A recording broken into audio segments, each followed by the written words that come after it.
Welcome again to my channel creative KSB। दोस्तों, आज हम बात करेंगे कोरल ड्रॉ के बारे में और डिटेल एनालिसिस करेंगे और प्रॉपर्टी के बारे में जानेंगे। ये कोरल ड्रॉ क्योंकि एक वेक्टर बेस्ड प्रोग्राम है, तो वेक्टर की क्या क्या प्रॉपर्टी होती है उसकी डिटेल एनालिसिस आज हम इस ट्यूटोरियल में करेंगे। बेसिकली हमारे पास 3 टाइप के वेक्टर ऑब्जेक्ट होते हैं कोरल ड्रॉ में: शेप्स, कर्व और टेक्स्ट। हम वेक्टर ऑब्जेक्ट को एडिट जो करते हैं उनको नोड्स के थ्रू करते हैं, लाइन सेगमेंट के थ्रू कर सकते हैं, कंट्रोलर हैंडल्स होते हैं उनके थ्रू कर सकते हैं, और कुछ ग्लिप्स नोड होते हैं उनके थ्रू हम अपने वेक्टर ऑब्जेक्ट को एडिट करते हैं। इसके अलावा हमारे पास आर्टिस्टिक मीडिया वाले वेक्टर ऑब्जेक्ट होते हैं, उनके बारे में हम डिटेल में जानेंगे नेक्स्ट वीडियो में। ये होते हैं आपके आर्टिस्टिक मीडिया के कुछ वेक्टर शेप्स होती हैं, इनकी डिटेल एनालिसिस मैं नेक्स्ट वीडियो में करूँगा। सिंपली यहाँ पे हमको बेसिक्स जानना है वेक्टर ग्राफिक्स के बारे में। आज तक हमने कई ट्यूटोरियल आपने मेरे देख लिए होंगे, लेकिन आज आपको मैं बताऊंगा कि वेक्टर ऑब्जेक्ट का जो फाउंडेशन है और जो हमारा बेस है वेक्टर ऑब्जेक्ट में काम करने का, उस पर हम किस तरह से काम करते हैं, वो बहुत महत्वपूर्ण चीज़ है हमारी। दोस्तों देखिए, ये कुछ वेक्टर शेप्स हैं। आप अगर इस पर क्लिक करेंगे तो यहाँ पे दिखाएगा कि इलिप्स है और लेयर 1 में है। आप इस पर क्लिक करेंगे तो यहाँ पे दिखाएगा ये स्टेटस बार में कि ये रेक्टेंगल है, और यहाँ पे आप क्लिक करेंगे तो ये दिखाएगा कि ये परफेक्ट शेप है। और दोस्तों, जो वेक्टर शेप्स होती है इनको हम एडिट करते हैं नोड्स के माध्यम से, या ग्लिप नोड बोलते हैं। ग्लिप नोड क्या होता है? ये जो यहाँ पे रेड कलर का डॉट दिखाई दे रहा है, इसको हम ग्लिप नोड बोलते हैं।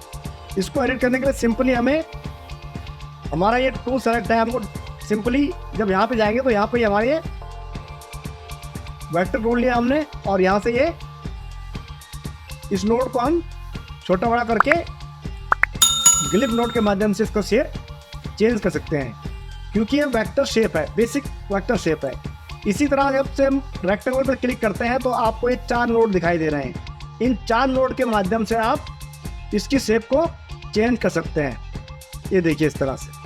और यहाँ पे आप जाएंगे, माना इसको राउंडेड कॉर्नर करना है तो इसको आप राउंडेड कॉर्नर यहाँ से कर सकते हैं। इसी तरह में इसका जो ग्लिप नोड है वो यहाँ पे है। इस पे आप इस तरह से इसको ड्रैग करेंगे तो ये आप देख सकते हैं इसकी शेप चेंज हो रही है। इसको हम बाहर की तरफ करते हैं तो ये आर्क बनता है, अंदर की तरफ करते हैं तो ये आपका पाई में कन्वर्ट हो जाता है। और इस तरह से हमारे ये 2 नोड बनते हैं। इन दोनों नोड की मदद से हम अपने वेक्टर ऑब्जेक्ट की शेप को चेंज कर सकते हैं। तो ये तो हो गई हमारी बेसिक वेक्टर शेप्स। ये देखिए इस तरह से आप जिस पर क्लिक करेंगे तो आपको इन ग्लिप नोड्स पे क्लिक करके अपने ऑब्जेक्ट की शेप को चेंज करना है। दूसरा आता है हमारा वेक्टर कर्व ऑब्जेक्ट। पहला आता हमारा वेक्टर शेप्स, दूसरा आता है हमारा कर्व्स। ये हमारी बेसिक कर्व्स हैं जिन पे कि ग्लिप नोड नहीं आते हैं। हमको सिंपली अगर इस पर डाउन क्लिक करते हैं तो आपको ये छोटे छोटे नोड दिखाई दे रहे हैं। इन नोड्स के माध्यम से अपने ऑब्जेक्ट का शेप चेंज कर सकते हैं। ये इस तरह से देखिए, आप डायरेक्ट लाइन सेगमेंट पर क्लिक कीजिए और इस तरह से उसको शेप को चेंज कर सकते हैं, या आप नोड पर क्लिक करके उसकी शेप को चेंज कर सकते हैं। तो ये होते हैं वेक्टर का ऑब्जेक्ट की प्रॉपर्टी। ये देखिए इस तरह से बहुत सारे आपको नोड नजर आ रहे हैं। इन नोड्स को आप मूव करके अपने वेक्टर की शेप को चेंज कर सकते हैं।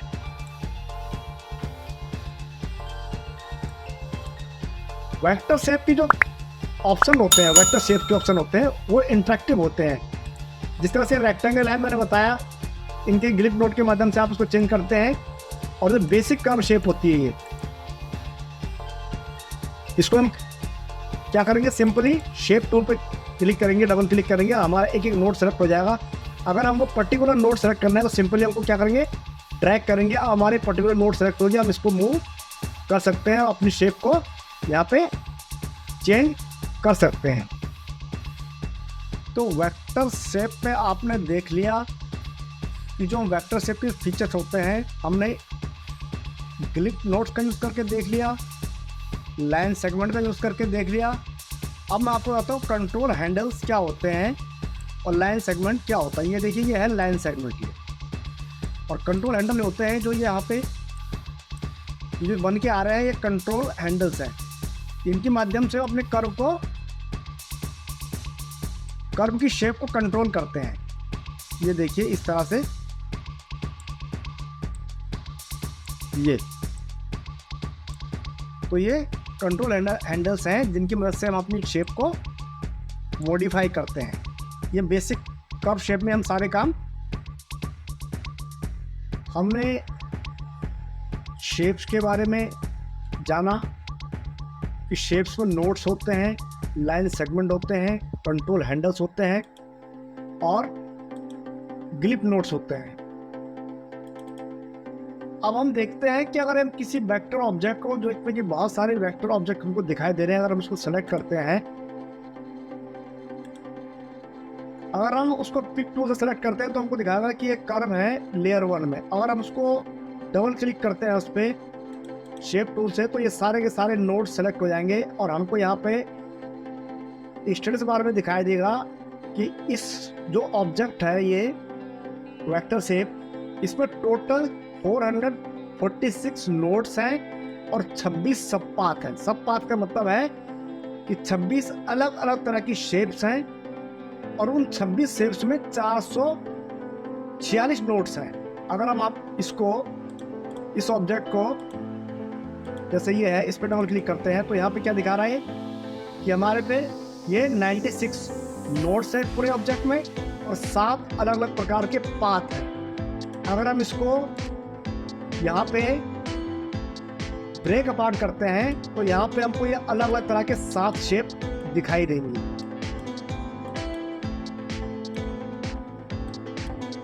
ये देखिए, 1 2 3 4 5 6 और 7, ये होगा इसके सब पाथ। और जब हमने इसको पूरा ग्रुप कर रखा है तो ये क्या दिखा रहा है, एक कर्व बन के आ गया ये। और इस पर हम डबल क्लिक कर रहे हैं तो यहाँ पे दिखा रहे हैं कि 96 नोड है और 7 सब पाथ है। सेम इसी तरह से इस पर हमने किया तो 446 नोड्स और 26 सब पाथ। इसको अगर हम सेम वही, अगर इसको हम करते हैं, ब्रेक अपार्ट करते हैं, अलग पार्ट में तोड़ते हैं, तो इसके अंदर से 26 ऑब्जेक्ट अलग अलग शेप निकलेंगी। ये देखिए, सबसे पहले हम इसको निकालते हैं, नंबर 1 2 3 4 5 6 7 8 9 10 और सब मिला के आप ग्रुप को सेलेक्ट करोगे तो 25 ऑब्जेक्ट ये हैं और एक ये है। तो इस तरह से स्टेटस बार में पूरी हमको वेक्टर जो कर्व है उनकी जानकारी मिल जाती है कि इसमें कितने ऑब्जेक्ट से मिलकर ये शेप बनी हुई है और इसमें कितने नोड्स हैं, कितने सब पाथ हैं। कोरल ड्रॉ में हमने जान लिया कि 3 टाइप के जो वेक्टर ऑब्जेक्ट होते हैं कोरल ड्रॉ में। शेप्स के बारे में हमने पूरी एनालॉजीज की जान ली, क्या क्या प्रॉपर्टी होती है। वेक्टर कर्व के बारे में हमने पूरी जान, कर्व के बारे में। और हम टेक्स्ट के बारे में जानते हैं कि टेक्स्ट में हम, टेक्स्ट भी एक वेक्टर फॉर्म है कोरल ड्रॉ में, तो हम उसको किस तरह से एडिट कर सकते हैं, उसके क्या कैरेक्टर होते हैं, क्या एनालॉजी होती है। सिंपली हम यहाँ पे कोरल ड्रॉ में जब टेक्स्ट को सेलेक्ट करते हैं तो यहाँ पे हमको एक फॉन्ट दिखाता है, फॉन्ट का साइज दिखाता है और नीचे दिखाता है कि किस प्रकार का टेक्स्ट है। यहाँ पे दिखा रहा है ये आर्टिस्टिक टेक्स्ट है। इस पर क्लिक करेंगे तो ये दिखाएगा ये पैराग्राफ टेक्स्ट है। और इनकी क्या प्रॉपर्टी होती है, इनमें नोट्स कहाँ पे होते हैं और किस तरह से उसको चेंज कर सकते हैं। सिंपली आप जब इस पर क्लिक करेंगे शेप टूल से तो आपको दिखाई देंगे ये सब हमारी क्या है, ये टेक्स्ट नोट्स हैं। आप इनको मूव कर सकते हैं, टेक्स्ट को कहीं मिला करके इधर उधर मूव करवा के रख सकते हैं। तो ये टेक्स्ट में जो वेक्टर शेप होती है उनकी प्रॉपर्टी है, आप सिंपली अब हम इसके बीच की कर्निंग चेंज कर सकते हैं। स्पेस बिटवीन करेक्टर, इसको बोलते हैं कर्निंग। ये हम कोरोड्रॉ में ये जो हैंडल आ रहा है इसकी मदद से हम इसको मूव करा के इसके बीच की स्पेसिंग को कम ज़्यादा कर सकते हैं। अगर मोर देन वन लाइन है तो यहाँ पे एक हैंडल और बन के जाता है जो होता है स्पेस बिटवीन लाइन। ये देखिए इस तरह से हम करेक्टर के बीच की या जो लाइन के बीच की स्पेस है उनको हम कम ज़्यादा कर सकते हैं। यहाँ से करेंगे तो यहाँ पे करेक्टर के बीच की स्पेस को कम ज़्यादा कर सकते हैं। इसके बारे में और डिटेल में मैं तो आपको दूसरी वीडियो बताऊंगा, लेकिन जो बेसिक्स होते हैं वेक्टर ग्राफिक की उसके बारे में जानकारी आपको यहाँ पे दे रहा हूँ। ये है हमारा आर्टिस्टिक टेक्स्ट और ये हमारा पैराग्राफ का। इसमें भी सेम वही एनालॉजी होती है। ये हम बीच में इसको ऊपर नीचे करेंगे तो स्पेस बिटवीन लाइन चेंज होगी। यहाँ से हम करेंगे तो बीच में ये कर्निंग होगी, मतलब स्पेस बिटवीन लेटर्स। और शिफ्ट के साथ दबा के करेंगे तो स्पेस बिटवीन वर्ड्स हो जा रही है। तो ये होती है आपकी वेक्टर ग्राफिक। तीसरे परिवार का हमारा जो ऑब्जेक्ट होते हैं वो होते हैं टेक्स्ट। जैसा मैं पहले ही कहा कि 3 टाइप के वेक्टर ऑब्जेक्ट होते हैं कोरोड्रॉ में।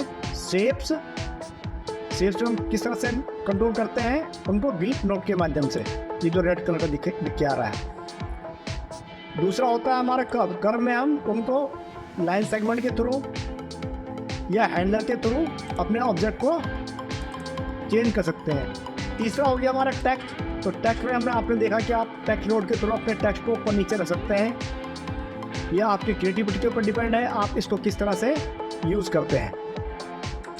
तो टेक्स्ट जो हमारा तीसरे प्रकार का वेक्टर है, टेक्स्ट वेक्टर के रूप में यूज़ करते हैं। आप इसको टेक्स्ट से कर्व करके आप इसको सिंपल ऑब्जेक्ट बना सकते हैं, लेकिन अगर आप एक बार इस टेक्स्ट को कर्व में कन्वर्ट कर देते हैं तो आप उसको दोबारा टेक्स्ट में कन्वर्ट नहीं कर सकते। सिंपली उसके लिए आपको क्या करना है, राइट क्लिक करना है और कन्वर्ट टू कर्व कर देना। अब आपका ये क्या हो गया, वेक्टर शेप में कन्वर्ट हो गया। आप इसको जिस तरह से चाहो एडिट कर सकते हो। आपने नोट सेलेक्ट किए, यहाँ से गए और आप इसको ये देख सकते हैं कि आप इसकी शेप को आराम से चेंज कर सकते हैं, क्योंकि अब क्या बन गया, ये एक कर्व ऑब्जेक्ट बन गया है। अब ऑब्जेक्ट की, वेक्टर ऑब्जेक्ट की क्या क्या प्रॉपर्टीज होती है उस पर हम एक नजर डालते हैं। ये देखिए यहाँ पे क्या है, इलिप्स है। यहाँ पे दिखा है इलिप्स ऑन लेयर 1। इसमें जो अंदर जो कलर भरा हुआ है इसको बोलते हैं वेक्टर ऑब्जेक्ट फिल, और जो बाहर है यह क्या है, vector object outline. Vector object fill में आपके पास अंदर कलर फिल करने के लिए बहुत सारे ऑप्शंस होते हैं। आप चाहे इसमें सॉलिड कलर यूज़ कीजिए, चाहे आप उसमें फाउंटेन फिल कलर यूज़ कीजिए, आप चाहे तो उसमें ये डिफरेंट तरह के बिटमैप पैटर्न्स हैं उनको यूज कर सकते हैं। आप चाहे तो उसमें ये और भी बिटमैप पैटर्न्स हैं, ग्रे स्केल वाले हैं। ये यहाँ पे कोरोड्रॉ के कुछ स्पेशल फिल ऑप्शंस आते हैं, उनको भर सकते हैं। तो इस तरह से कोरोड्रॉ में फिलिंग के डिफरेंट ऑप्शन आप यूज कर सकते हैं। इसी तरह से वेक्टर ऑब्जेक्ट की जो आउटलाइन है उसके भी डिफरेंट ऑप्शन आते हैं। आप उनका यूज करके अपने वेक्टर की जो आउटलाइन है उसको आप चेंज कर सकते हैं। यहाँ से आप और क्लिक करते हैं इस पे अपनी वेक्टर शेप पे, तो इसकी आउटलाइन को आप मोटा पतला कर सकते हैं। इस पे आप एरो ऐड कर सकते हैं आगे पीछे। आउटलाइन की प्रॉपर्टी क्या होती है, इसको आप डॉटेड लाइन कर सकते हैं। तो डिफरेंट प्रॉपर्टी आप ऑब्जेक्ट की, वेक्टर ऑब्जेक्ट की ये डिफरेंट प्रॉपर्टीज होती हैं। इनका डिटेल डिस्कशन हम नेक्स्ट वीडियो में करेंगे, आने वाले वीडियो में करेंगे। वेक्टर ऑब्जेक्ट की प्रॉपर्टी आपने देख ली, फिल, आउटलाइन। आप किसी भी शेप को, जो कि आपकी कोरोडो की शेप्स होती है, उनको कन्वर्ट टू कर्व कर सकते हैं। सिंपली उसके लिए आपको क्या करना पड़ेगा, यहाँ पे जाके प्रॉपर्टी बार में आपको कन्वर्ट टू कर्व, इस पर क्लिक करेंगे तो ये कर्व बन जाएगा। आप देखिए convert to curve on layer 1 आ रहा है। कंट्रोल Z करता हूँ। आप चाहे तो ऑब्जेक्ट के थ्रू यहाँ पे ऑब्जेक्ट मेनू में जाके कन्वर्ट टू कर्व कर सकते हैं, यहाँ से भी कर्व कर सकते हैं।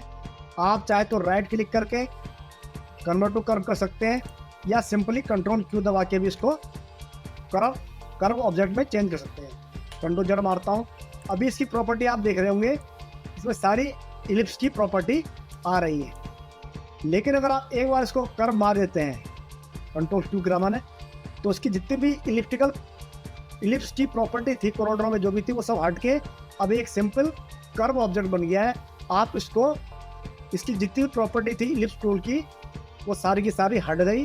अब आप इसको किसी भी शेप में चेंज कर सकते हो according to your design. Vector graphic 3 प्रकार के हो गए, वेक्टर शेप्स, वेक्टर कर्व्स और वेक्टर टेक्स्ट। मिलते हैं मेरे नेक्स्ट वीडियो में। Please subscribe my channel and share with your friend who really want to learn CorelDRAW in depth. Thank you so much.